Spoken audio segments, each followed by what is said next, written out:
is an epic fantasy novel that is my debut that comes out in February of 2027.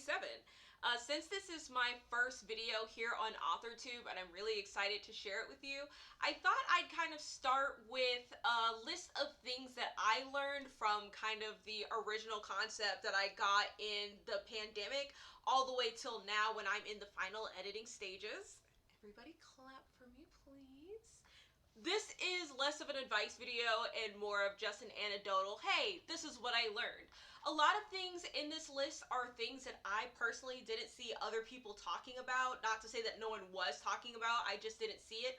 Or advice that didn't really, or not necessarily advice, but things that didn't necessarily ring true to me or make sense to me until I was experiencing it myself.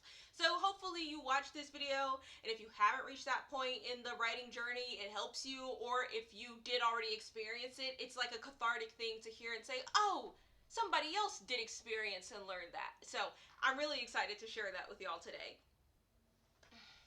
So that this video isn't 10 million years long, because otherwise it will be. I am a certified yapper. I have consolidated this into 10 things. I'm going to obviously try to give context, some examples, maybe a little story here and there, but I'm not going to get too in-depth on any of these points. So if any of these specific things you want to hear more about, let me know and I'll give it its own video. I just don't want my first YouTube video to be 6 hours long, because it could be. Now, before we get to the list, you have to sit here and learn about me because I'm wonderful, or you could sit here and fast forward through the video. That's up to you. But again, my name is Zora, pen name Zora Star. I do identify as queer. I prefer they, them pronouns, but she, her is acceptable if you absolutely must. I am a huge nerd, especially for fantasy. Obviously, I also love science fiction. I love anime. I love adventure. I love pretty much anything speculative. On this channel, I'm obviously going to talk more about books, but I am also a huge fan of the tabletop role-playing games, not just D&D, any of that shit. Well, now that we're all cozy and we know each other, let's actually get to the list. Once again, I cannot stress this enough. This is not advice. This is just things that I learned that I would like to share with you. And if from that you take advice, that is purely up to you. This is also things that were specific to me. This may not be somebody else's experience. Yada, yada, yada. Without any further ado, let's jump in. The first thing that I would say that I learned while sort of writing my debut is that you can't brainstorm with everybody. Brainstorming is a really excellent tool that is very helpful to me personally in the beginning stages of drafting and getting those ideas out of your head and onto the paper. The problem is a lot of people aren't able to help an author reach their vision of the story without kind of imposing the will of what they want. For example, my story is a fantasy. It is my absolute favorite genre.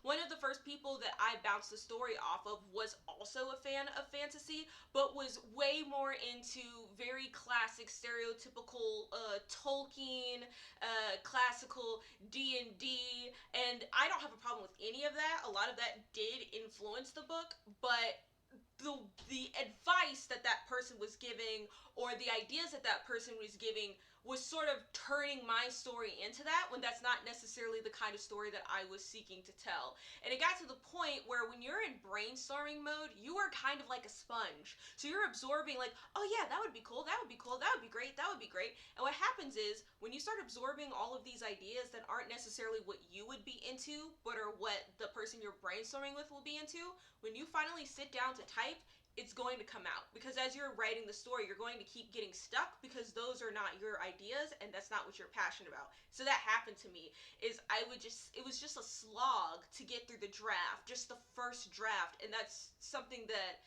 usually was not my experience when it came to writing. But that just meant that when I finally sat down, I got stuck and had to essentially redo that entire draft because most of those ideas were unusable to me because it didn't match with the story that I was trying to tell. And And to like get it back to positive, because I don't want this to be like a negative video, I did end up finding multiple people, and still do have multiple people that I can brainstorm with, who are really great at, you know, being like, oh, this is the direction you seem to be going on with your story. Here are some suggestions that I think benefit what you're trying to do. The second thing that I would say I learned is that writing is definitely a lot easier with community. I am not the only person to make this comparison, but I don't remember who like the first person was who I heard say it, so I'm not trying to say something without giving credit. But I feel like when a lot of writers think about the romanticized idea of a writer, we think about the cool, reclusive writer who has this brilliant, unique idea and then releases it to the public, and everyone's like, oh my gosh, what a genius! I've never read such things before, right? And no one knows anything about them or what their process is. And I fear that's just not realistic. That's actually really hard to do. Writing, in my experience, is a lot more fun and a lot smoother when it is a collaborative experience. For one thing, and I'm sure like if you've done any amount of research on writing, because it's been talked about to death, when you are the writer, what you want for your story, you understand because it's in your head. Everything that the characters do makes sense to you. Everything that about the world that you expand on, you've expanded on enough. Everything that you don't expand on isn't important. Everything that you want to come across comes across because it's in your head and you understand all of it. And so having a second, third, fourth, fifth pair of eyes to say, actually, this character is kind of coming across like a jackass and not necessarily like the lovable person that you're trying to write, is quite helpful. On top of that, if you're someone like me and you struggle with like inner self motivation, being around other people who are on their journey is very helpful. I know the whole thing is comparison is the thief of joy, so I'm not saying to compare yourself from an envious sort of way, to be like, oh, they already finished their book and I'm so far behind and they're better than me and I suck. I'm not saying do that at all. I'm more so saying it just helps, right? Like you're in a group of people and people are talking about how maybe they just started looking for their beta readers. They're talking about something they learned in writing craft that day. They added more to their draft. And when you're in a community of people who are all talking, and especially if they're a good community and they're checking in with each other, how's your work going? What did you get done today? Kind of a thing. Without judgment, it makes it easier to continue and to keep up, because yeah, we love to be like, oh, we write for ourselves, but at the end of the day, if you're trying to publish in any capacity, you want other people to read and enjoy it. So having a community of people who are trying to do the same thing as you, who can help keep you accountable, who can help the journey feel less lonely, who can help connect you to resources, who can help put second, third, fourth, fifth pairs of eyes on your work before you put it out to the world, before you put it out to an editor, before you query if you're traditional publishing. All that stuff is very helpful, and I just think that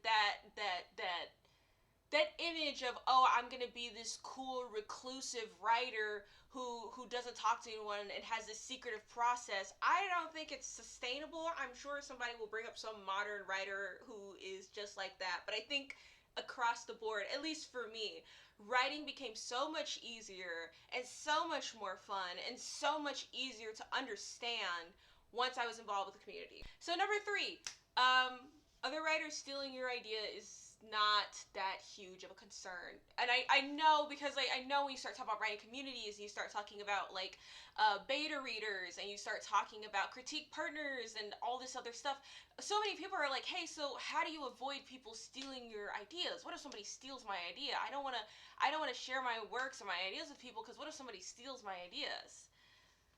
And a lot of the hyperbole kind of response to that is often, nobody wants your idea, right?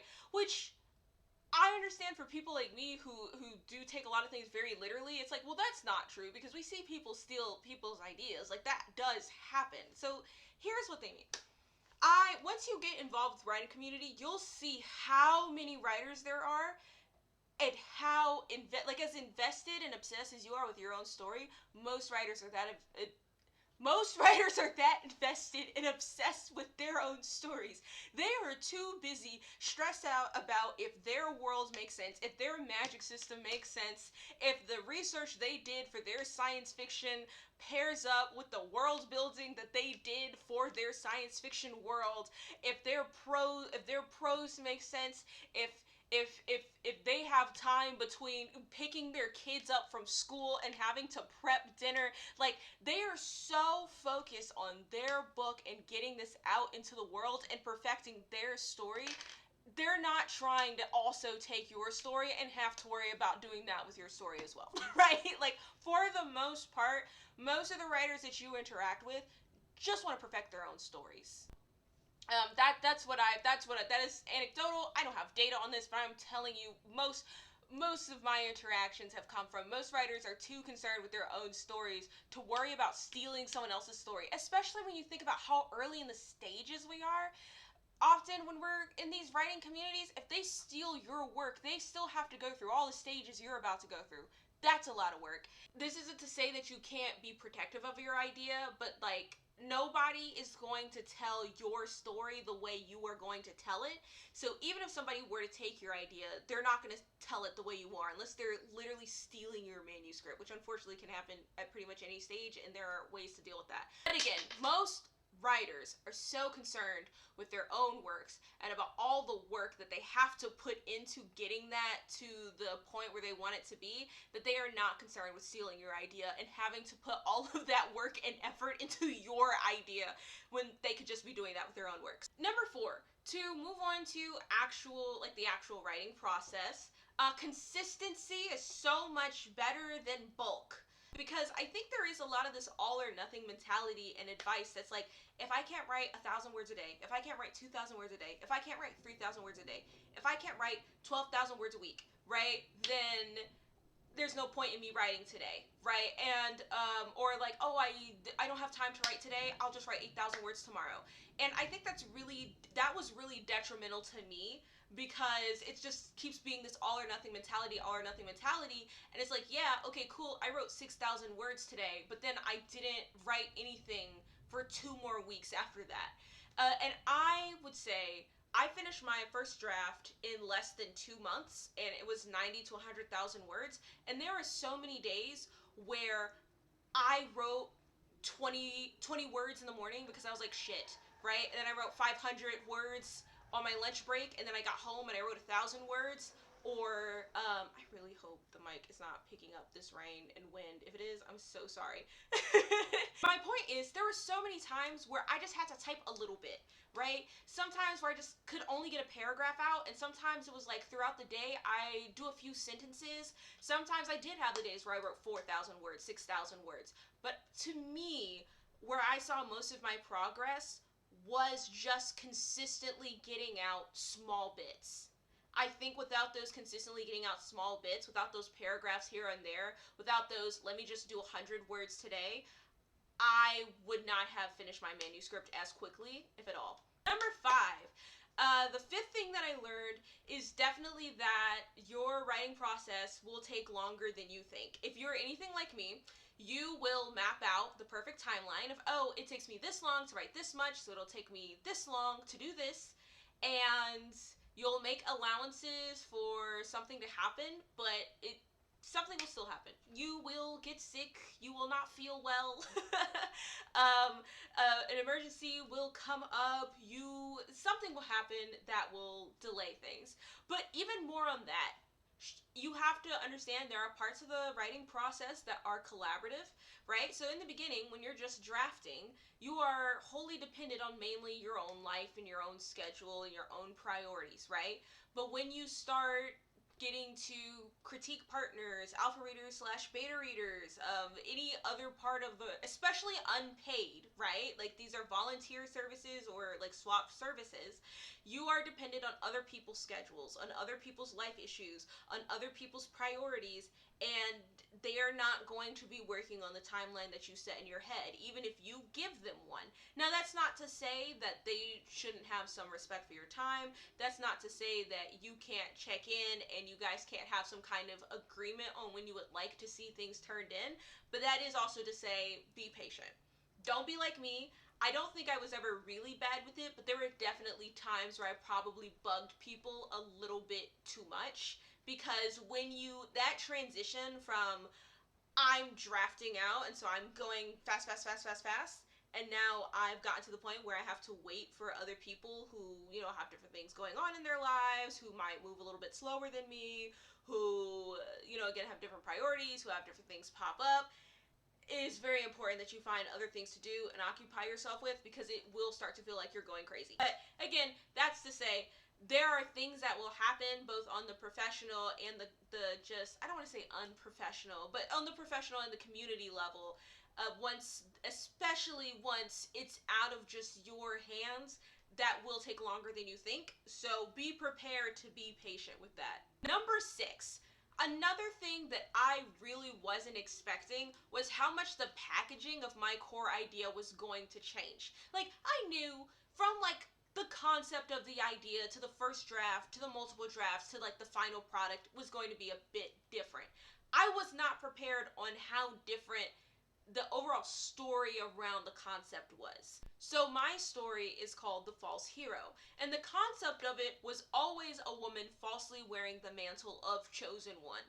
She was always masquerading as this person that she was not, while the people around her were none the wiser, right? But in the beginning, it was kind of a Wizard of Oz and Alice in Wonderland situation meets the Princess and the Pauper.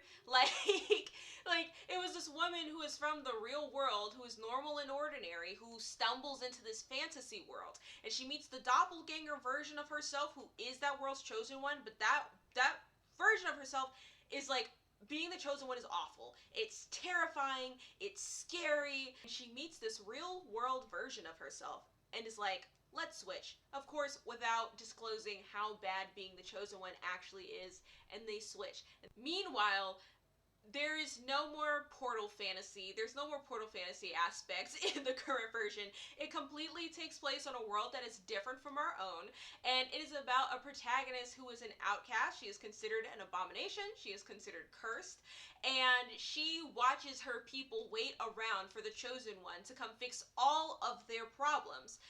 Instead, she goes where people don't know her, and she pretends to be that chosen one, because after thousands of years, that chosen one hasn't shown up. So she falsely takes on that mantle and makes the knowing choice to pretend to be somebody that she is not. Now, the concept of woman pretends to be chosen one is still the same, but the packaging of it is very different. There were some characters that have drastically changed from the beginning to the end. There are characters that didn't make it, side characters that didn't make it from the original concept to the current concept. There are some characters that were created nearer to the final concept. The magic system basically completely revamped, So I was not prepared at there's a core element of your story that will remain the same, but there are a lot of things around that are more movable than you think they are. So, getting back to the community aspect of things, and when it comes to getting advice and input and everything, I have learned that people are not always direct when they no longer want to be a part of something. What I mean by that is, a lot of the times, again, because these are not paid services, these are volunteered or these are trade, people will discover, or it will come up that they don't want to work on your book anymore. And this is not always malicious. Sometimes people have different obligations. Sometimes people have overextended themselves. Sometimes, and this one is not always fun to realize, your book needed a lot more work before you put it into the hands of that particular person. Regardless of what the reason is, sometimes there are many reasons why somebody may agree to do some kind of service for you and then need to pull back. And ideally, that person would just tell you, right? They would just tell you, hey, life has gotten in the way, and unfortunately, I'm not going to be able to continue giving you feedback on your book. Or it seems like you're a really good writer, but I'm just not really enjoying the direction this book is going, and so I'm going to have to bow out. Unfortunately, a lot of people don't do that, and I try not to prescribe malicious intentions onto other people, so we will skip over why people will do that and just move on to the fact that they do.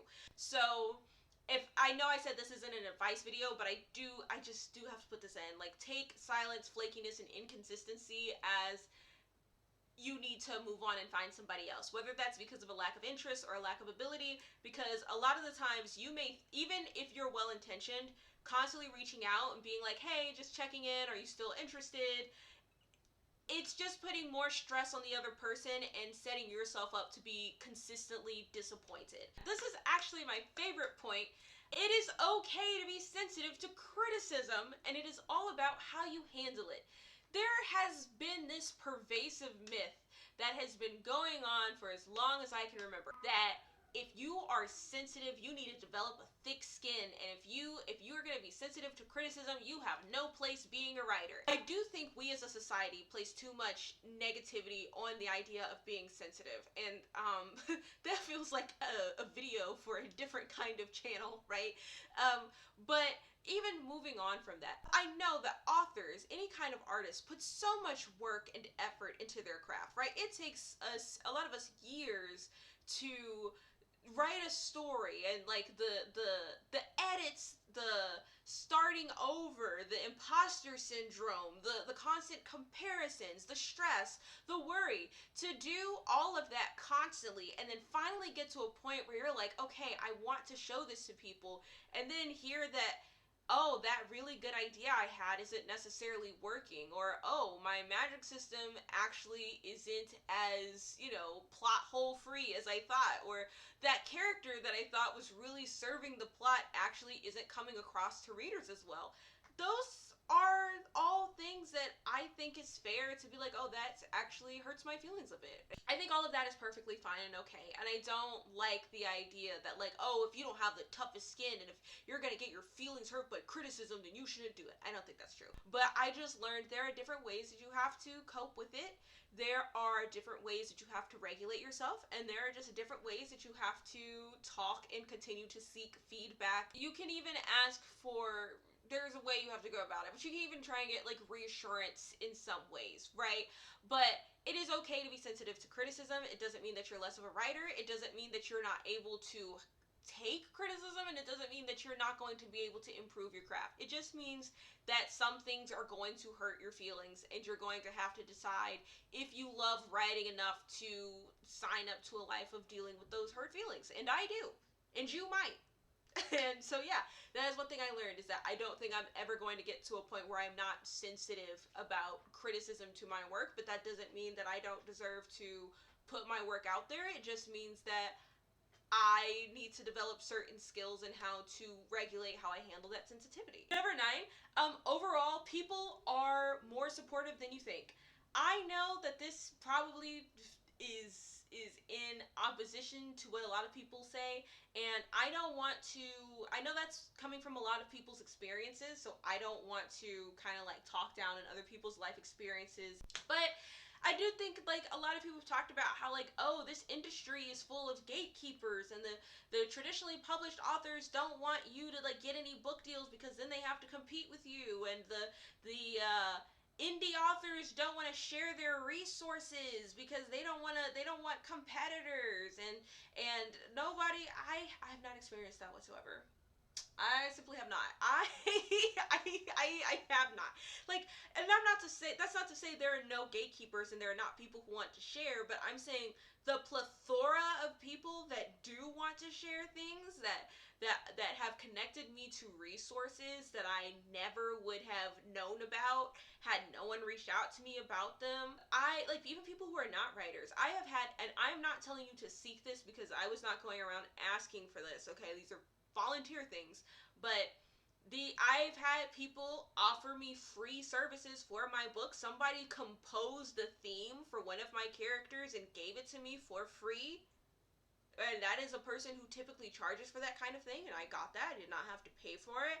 I got a lot of character art for my book. Like, there are so many people, even people in like real life. Like, I've seen people say like, "Hey, I wrote a book and nobody in my real life cared," and that was not my experience. There are people who I haven't spoken to in years who are constantly asking me like, "Hey, how's the book going? When's the book coming out?"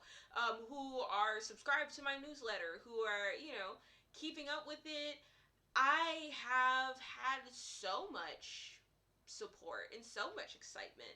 And so and the reason why I share that is because it was very much a pleasant surprise to me, and it was never something that was going to keep me away from it, because kind of like if you tell me like, oh, you can't do something, I'm going to be like, well, fuck you, right? But it doesn't feel good to do something that you're excited about and people are unsupportive. So that was a worry I had. I have gotten advice. I have gotten, again, connected to resources. I have gotten encouragement. I know people who have like given me money to help me pay for resources for my book. Like, I do truly feel deeply sad for people who genuinely just are not getting support. That has not been my experience, and I do think a lot of people are kind of going into these spaces with the expectation that nobody is going to support them, and it becomes a self-fulfilling prophecy. I also do think there are a lot of people who don't want to put in a lot of the work that comes with publishing a book, whether, you know, regardless of which route that you're taking, and so they take other people as not wanting to do work for them, as those people are gatekeeping and being unsupportive, and that's not true. But overall, I would say that like there are so many supportive people in the writing community, and I think sometimes people get so hung up on the people that aren't, or the people that they perceive are not being supportive, that there gets to be this rep of like, oh, if you write a book, nobody's gonna care. And again, that really wasn't my experience. And yeah, the last thing that I'll say that I learned, or to number 10, this video's almost an hour long. Oh my gosh, my goal is to get this to 30 minutes, so you'll have to let me know in the comments. I mean, I guess I'll know because I'll publish the video, but you'll have to let me know in the comments if I was successful. There is so much advice that gets put out there, and it's like, if you don't follow this advice, you will not be successful. And that's just not how people work, especially with art. And it's like, if you read books by various different authors, they all have different writing styles. If you listen to them, they have different writing processes. So it doesn't even make sense that there would be very much universal writing advice, right? There are some writers who are like, you should not use an outline to write because it's going to make your writing stiff, right? You need to listen to your characters. You need to let it flow in the moment. Me trying to do that for so long is why I never got anything done. I have dozens, and I'm not kidding, I have dozens of unfinished manuscripts because I need an outline. I need a guideline to go by, and I can be creative and move within that outline, but without an outline, I am lost and I get nothing done. But on the other side, I see people who are like, if you don't use an outline to write, you know, then your writing's going to be bad. It's going to be disorganized, disjointed, and nothing good will come of it. And I don't think that's necessarily true either, because there are so many writers who don't use outlines, and people tend to love their books. And I've heard from people who pants, who use the pantsing method, that when they try to outline it, it doesn't work for them. It doesn't work for their process. There are some people who are like, you have to write every single day, and if you don't write every single day, it means that you don't care about writing, and you're therefore not ready to write a book. And that's fucking stupid, right? Like some people can't write every day. Some people are chronically ill. Some people are busy. Some people are tired. Some of us have chronic migraines. There are plenty of reasons, right? Some of us love writing, but just sometimes need a day off, right? But yeah, overall, writing advice is not one size fits all.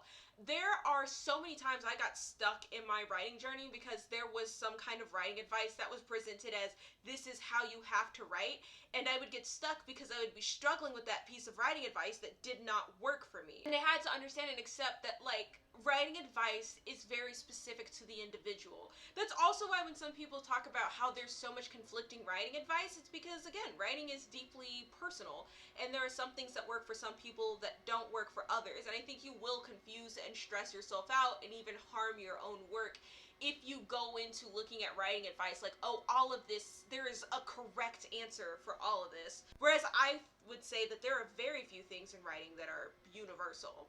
Now, again, take anything I am saying with a grain of salt because I am just a person. And also, this is not an advice video. This is a things I learned video, and maybe it will be a things that you learn video, or maybe it's just a cool thing that you like to watch. But anyway, those are the 10 things that I would like to share with you. I'm going to see if I can cut this hour-long video down into something that's reasonable to watch for a first-time video. If you're still here, please follow me on my socials, most notable Legend of Zora on both Instagram and Threads. I would love for you to subscribe to my fairy circle. I promise that I will not blow up your email. If anything, sometimes I'm really bad about forgetting to send out the email. But I do want all of the people who are subscribed to my fairy circle to get early access and exclusive information about my book, The False Hero, among other things, so I will be much better at being consistent about it. The links for those are going to be in the caption below. Thank you so much for watching. I have a few videos planned. Like I said, if you want me to expand on anything that was in this video, definitely let me know in the comments below. I have a video prepared on like what my actual book is about that I will be publishing soon. Just stuff about the world building, the magic system, my favorite books. So whatever you want to hear from one of your new favorite author tubers, let me know. Bye-bye!